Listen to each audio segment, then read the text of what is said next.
y'all, and it's Sipping with Steph, and y'all know what it is. And we here making a wine float for my homeboy who's the GOAT. Y'all know what it is. What's up, Dad? Thank you for coming through. Thank you for coming through. I'm so excited. Definitely. We just got to taking these shots. Just got finished whipping her up in the game. Get that out the way. I appreciate that. Today, though, we're going to make a little, you say you like wine, but I'm going to throw a little tequila in the mix. Just because I'm trying to get you, you're going to get some good sauce, okay? And so, that's all. You want to, here, do this. Do this right here. Do like that. Because we need this. Gotcha. Okay? So, you going to make us the drink? I'm going to make this the drink. Yes. Okay. All right. Now, we're going to start off. We're going to start off with the wine. Okay. All right. I ain't going to say who I got because y'all can probably see it, but I'm going to say who I got. But we got this one. I like this kind. It's nice and sweet. I'm more of a drive. But see, okay. It's your show. I'm gonna do. We're gonna try it. Can we try it today? Definitely, you let me know. Regardless, we're still gonna throw that tequila up in there, so it don't even matter. Okay. So it's already marked on here for you. So if you want to just use that, we're gonna go ahead and throw about 4 ounces. So you're gonna make both our drinks. Okay. She's gonna do 2 ounces a piece, so do about 4 ounces in there.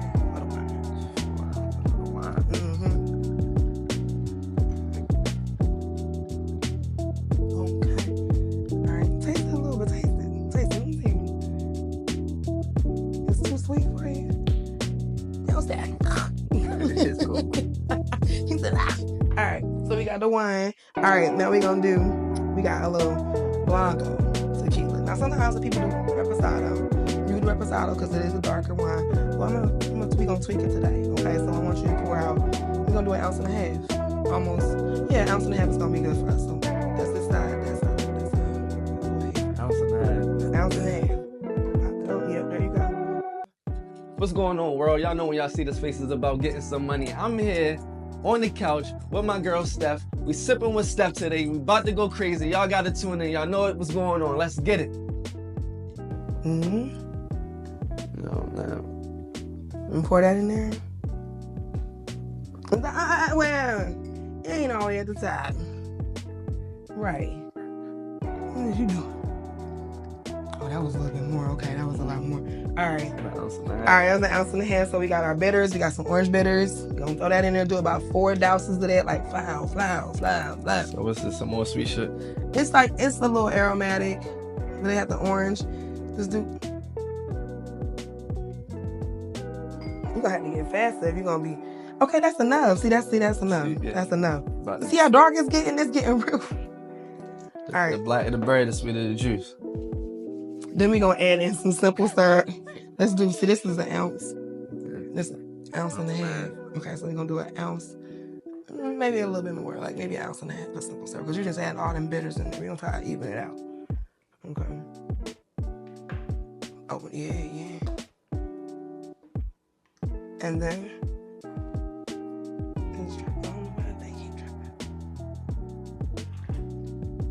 Man, I have to take the recipe. I like this. Okay. And take that. Let me see, do I got something for you to put this on top of that? Where my little thing at? Oh, wow. Take that. Put that on top of there. I'm going to shake it up a little bit. Just a little bit. Give it a little nice little woozy woo. You want to mix it all together as it's coming out. Make sure the thing is tight. Hold on. This in front of you. Don't do it too hard like it's in. Yeah, I'm trying to avoid. Just a little, maybe a little. There you go. I got a spoon. Chopped it for a real one. You see the knife? Okay. Take this. Okay. Yeah. and then I got the spoon still in there. Run around. Boom, boom. All right. And it's like called an 840. Okay, this is a wine. 840. We're going to talk about it. We're going to talk about the 840. Now, this might be a little sweet, you said. So we might have to see if the lemon juice added something to it. Okay. All right. That's not bad, though. Smooth. That's not bad, though. That's cool. I like that. I like that. She wanted something. So we got our little wine tequila float. me and Dev, Mr. Bugatti. Thank you for coming and sip with stuff. I really appreciate you. Like, I'm excited because I don't want him to give away his secrets, but you know what I'm saying. I be like, he got money, like how you get the credit and this is in the sports and all that. Like and I've been drinking, so like I want to know because I be trying to bet, put my little $5 up. Okay, I put my $5 up, I hit the 50. Oh, that's nice. I cashed out. I nice. cashed out. Imagine it was 50, that would have been 500. What you mean? Oh, if I put 50 down? Yeah, when you turned the 5 into 50, the 50 would have been 500. That's not bad. I feel like I can drink this, like really drink it. Right, Yeah. that's what I'm saying. I feel like I can really drink it, and like I'll turn around and be like, and another thing, cause your uncle. All right. So are you from Baltimore originally? Nah, I'm from New York. New York. It's hard to answer that question. Yeah, it's half and half. I just spent half of my life in Baltimore, half of my life in New York. So do you say brick? Like it's brick outside, it's mad brick outside and deep, like. Nah, I ain't done New York no more. You're not that New York? Yeah, not At one point you were that New York? Absolutely. So are you that Baltimore now, dummy? I ain't doing all that either. Oh, so you're like, but you like in the middle? Somewhere in the middle. So you still say yo? I do. Okay, all right. I do. Because when I first moved up here, yo was the thing. And I had to ask people, like, is that a person, place, a thing? They're like, it's all of that. It's all that. It's definitely all It's all of that. Okay, yes. For sure. Yo, okay. What other like vocabulary do you use to like really relate to people? I be seeing you out here. I'm gonna talk about it. I be seeing you out here. I feel like nobody accepts me no more because like now it's like down here people tell me sound like I'm from New York, and then when I'm back in New York, niggas tell me I sound like I'm from Baltimore. So I really spent half of my life half and half. They both home. I got them both tatted. I got New York tatted right here, and I got Baltimore tatted right here. They both home. I love y'all both. Yeah. I've known you for some time now, and I will say the best way I know you, is that you were helping me look for somewhere to stay. And I was like, I remember that he said he do this, he do that. And then I kind of saw you talking about it, and so I'm like, I'm gonna ask him because I trust you, because like you're my neighbor. So I'm like, okay, I'm gonna do that. And just to see you like actually have something, first of all, just to see you actually have something, was like, oh, why are you in a scammer? Cool. Right. Okay, cool. That'll work. Right. Like, okay. And then it was like, okay, but it's actually something. I need to get my coins up because, all right, Dev is moving, he's working, and so like that was always to me why I like to keep people in my circle that are smarter than me, that are doing more than me, so I can be able to just aspire to be like, that's all I can do. And so it's like, all right, well, cool, I'm gonna keep that around. Like, and I knew you because I remember seeing you do some EMT firefighter work, and I just can't imagine that. I'm sorry, I cannot imagine you. You are too lit. Like, just personality-wise. Right. So I feel like you'll pull up on somebody like, oh, you dying? Come back. Like, I just can't see you being like this EMT that's like, calm. I just see you, hey, brother, Narcan him.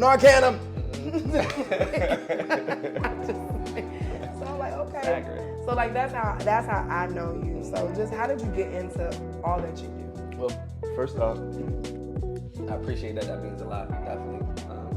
That means a lot to me. Thank you. I got into it. Financial literacy is like my thing. So for everybody, I have real estate. I do fixed credit. I enhance people's credit. I get them approved for funding for their businesses. The whole nine. Trust funds, teach whole life insurance, everything. Right. So I got into it because I used to be homeless. We grew up very poor growing up. Me, my mother, my brother. My mother, she was strung out on drugs. She still have issues with battling with addiction.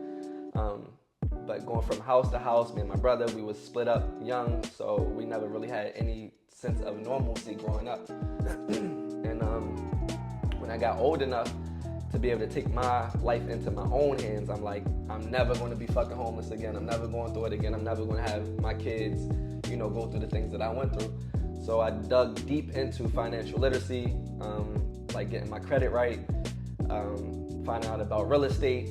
They say success leaves crumbs, so I just basically followed like all of the crumbs of the people ahead of me that were, at where I wanted to eventually be at. So I started studying real estate, financial literacy, credit enhancement, getting my stuff ready, and then I start helping people. People start coming to me as like the guy, seeing what I was doing, and I was like, you know what? I've helped a lot of people. I need to just go ahead and start a business. And just start helping people legit, like right. all the way. Exactly. But the passion came from, honestly, fear of never having to return back to going from house to house, family member to family member, sleeping in cars. We've been in homeless shelters, the whole nine. So that's what made me ambitious about it. Right. Learning about, just making sure that I could be able to protect myself, protect my family, and, make sure that they would never have to go through what I went through. And now my goal is to help as many people with financial literacy that I can possibly help. And I respect that. Yeah. Let's crank it up. First of all, let me just say,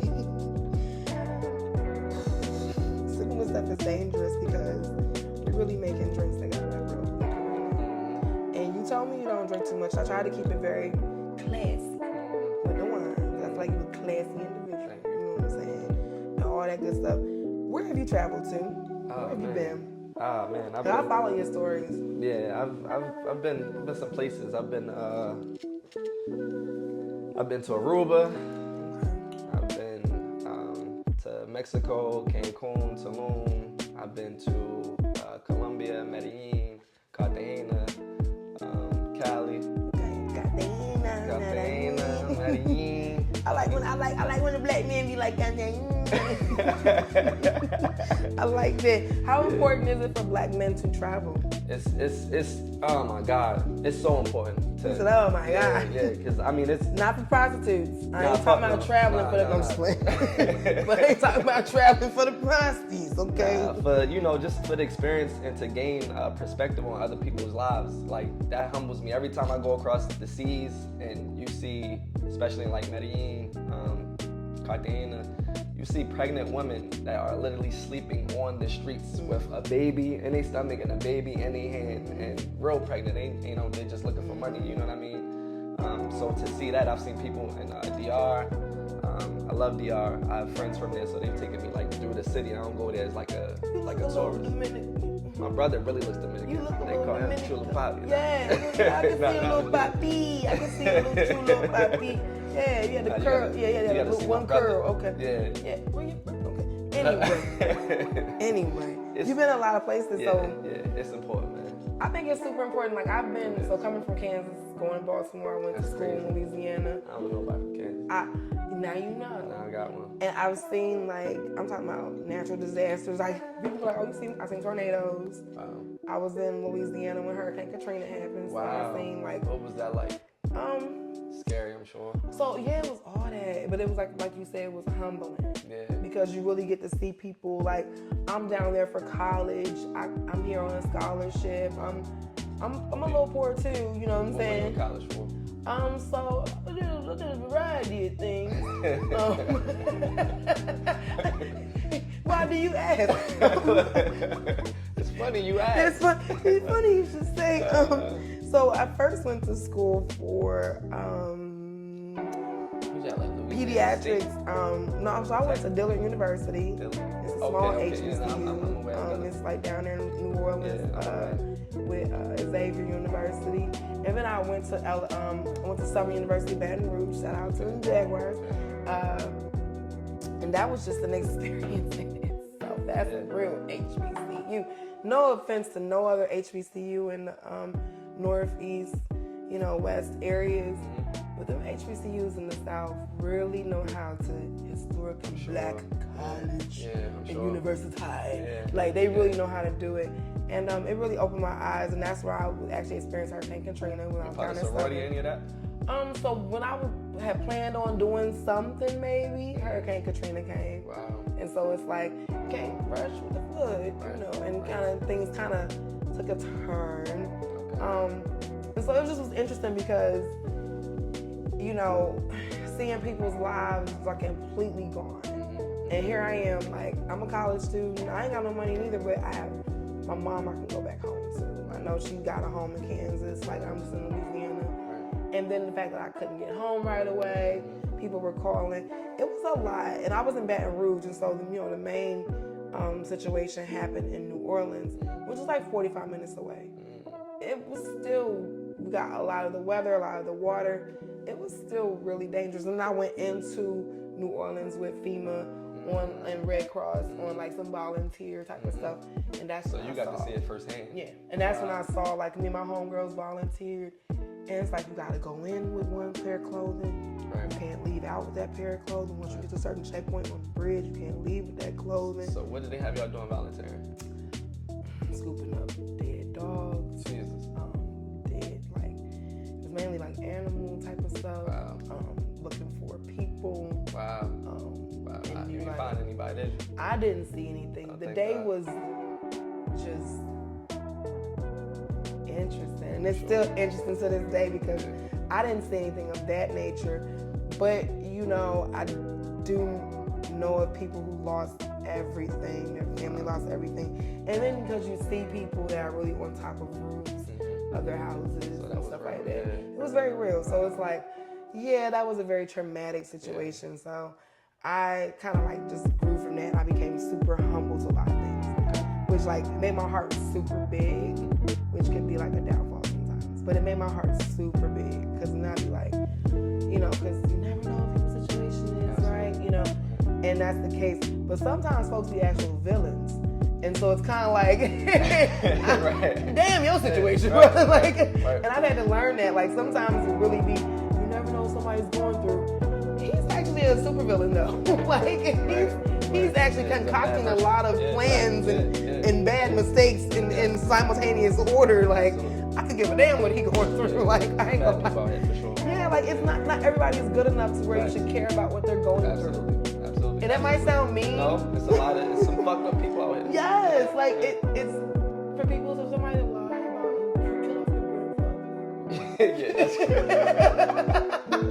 It's diabolical. Yeah, that's like, crazy. And then on top of that, like it was a premeditated, so like you had to build it up for like days. Yeah. Nobody cares about what you're going through, bro, because you literally just put yourself through a whole situation that you didn't even have to. Right. And I found out, okay, he's driving me around and he's picking me up, taking me on dates in her car. She got a GPS on her car. She's like, oh yeah, I know where you were at the iBar, and I see you over there off of. She pull up on you. What? Let me tell you something. Let me tell you. We live now. Let me tell you how I'm all about the shits and giggles.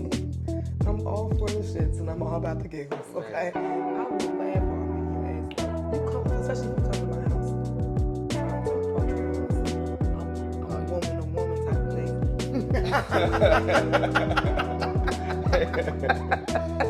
I'll be like, girl, okay, cool. Because that's on my bucket list. I've been wanting to choke a bitch out. Can't put my hands on my daughter like I want to. Ooh, do you work? Like, I got bills and shit. I would really knock you the fuck out and like be like, you still gonna go back to him? Right, yeah, exactly. You gonna still go back to him with your black eye and all that. Yep. So you might as well just don't even come over here. So like, don't even, for most females, I would never, when I found out my dude was cheating, I'd be like, oh, wow, right? And I just show him, this is what we doing. I ain't calling her. Right. Because if she say one thing crazy to me. Right, you pulling up. So why would I call her? It's never her fault. It's never right. And truth be told, it is her fault. Fuck her. It's her fault for her not doing a thorough investigation, find out who the fuck I was. That's why I was playing. I'm playing. Yeah. But it's not really their fault. Yeah, it's your spouse's fault. You know, that's who owes you the loyalty at the end of the day. That's who's been telling you the lies. That's who's been, deceiving you. So, yeah. I remember I put the location. I went in, because I normally don't do this. The location. But I was tired I was so tired of the lies. Lying to you? Yes, and like in my face. And you lie in my face, it'd be like, nah, I'm stupid. Right. Okay. Playing on your top. All right. Yeah. So I went to his phone. I turned his location on, shared it with myself. How'd you get in the phone? Because we be slipping, man. We gotta step it up, man. We gotta step it up. We bad. Password, if it ain't your birthday, it's your mother's birthday, sister's birthday, somebody's birthday. Found it, whatever. That's what it was. Wow. I'm observant, put my location on, turn the location on, let him have his phone. I ain't say nothing. Watched it. Watched it move around. Watched it move around. Now what he got, he thought he was slick. He thought he was slick because the the female he was dealing with lived next to his sister's house. Yeah, so he every go time to I'm sister at my house. sister's house. Yeah, I'm at my sister's house. Mm-hmm. But then I would see that little bubble go right around the corner to that other house. Right. I Googled that other house address.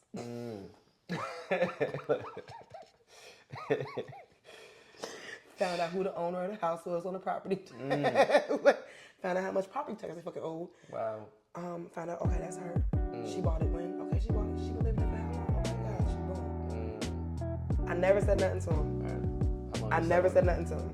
How long you sat on it? I sat on it until we were broken up and everything. Yeah, see, women. And we were broken up and everything. And I told him, I said, the crazy part about it is you used to go to her house and just try to lie to me and da-da-da. And yo was like, I never went to her house.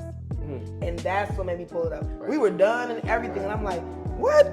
Right, bitch. Like literally, I got like what? Yeah. But I never said anything to him. I just saw it, confirmed it, and I went through with the plan of whatever the breakup was.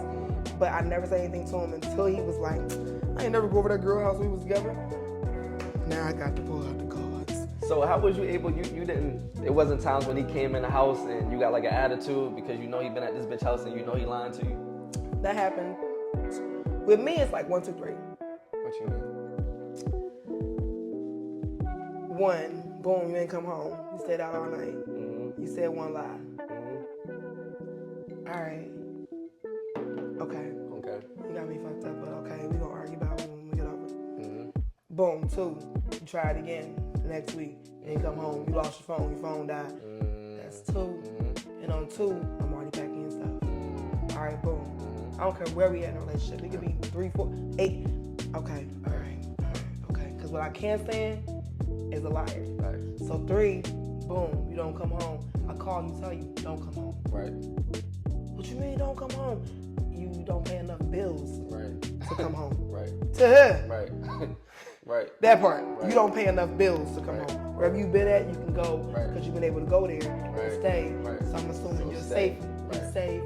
You're comfortable. Right. You just go ahead and stay there. Right. So when he came back the last time, he was packing his stuff and leaving. Because at the end of the day, I'm not. You don't have to lie to me. Right. I lie about my credit score. Now tell me something. What you need to know. You know I'm your credit guy, man. What you need? Tell me something. I know my credit is wishy-washy. I've been trying to work on it. I don't have that much stuff. Okay. I have a lot of student loans. I got my degrees or whatever, so I owe that. I have some medical bills. But that's it. Right. And so I be feeling like, what am I not doing? I don't have a credit card. Okay. Because I'm scared. Okay. I don't like to spend money. I know it's a ghost money. That's like ghost money. That's like, did you front me some weed? Like, and now I gotta sell all the weed to get the money back. That's how I feel about it. So I'll be like, oh, I'm scared of the credit card. I'm like, oh my God. So like, I don't have that. But like, I want to get, a little style house or whatever. Right. Well, first off, I got a software called Metro 2, which using AI software to wipe people's debt clean. It gets off student loans. It gets off repos. It gets off inquiries. It gets off doctor bills. It gets off all of that within 90 to 120 days. So that's not an issue. We can get that off. The next thing is, it sounds like, so credit is not as intimidating as we think it is. Most of it is just about your credit report. Like, how much time do you have? What's your oldest loan or installment that's on your credit? You good? Yeah. So nah, you see where I'm at. You good. So I mean, there's a lot of things that we could do. We can add apps, installment loans to get your debt utilization down. So like, simple math. If you had a $10,000 limit, simple math. If you had a $10,000 limit, right, and you maxed out like 8,000 of it. Okay. Right. So we would. I got 2,000 left. You got 2,000, but your utilization is going to be 80%. It's going to be extremely high, and that's going to push your credit score down. So because I used up the majority of it. So that's only for personal credit. For business credit, it's the complete opposite. I'll get into that in a minute too. But what we would do with that is, first, I would run you through Metro 2. We would get a lot of those inquiries off. That would bring your credit score up. The second thing we would do is we would install installment loans, which would then increase your credit limit. So we would take your limit from 10,000 to 20,000, 30,000. That would then bring your credit utilization down, which would shoot your score up. I get what you're saying. I just don't like numbers. Like, they scare me. Like, just all the numbers you just said. So, all right, simple. So if simple. people know me, they know me. Simple. With credit, we get off the bad and we increase the good. That's it. Okay. That's simple. Okay. You know what I mean? We get off the bad and we